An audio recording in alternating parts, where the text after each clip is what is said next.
Well, it's funny, I actually needed to charge my phone today. My battery died while we were out at lunch. If only I had a portable battery in my pocket. Well, if you had this here device, you could charge a lot of phones. And that would be hard to get up because it's actually quite massive. But we're taking a look at the Anker PowerCore II 20,000. It's a high-speed charging external battery, and this thing, it weighs a lot. It looks like a giant chocolate bar. Delicious, but it's not. It's a giant battery.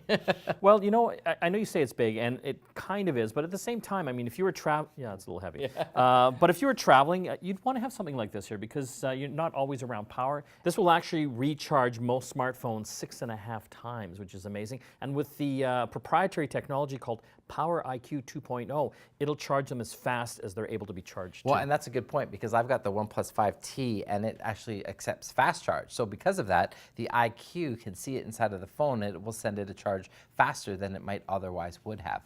So again, if you are out and about and always are in need of some power, definitely have a check of this little guy here. Again, it's from Anker. You can get more information at anker.com.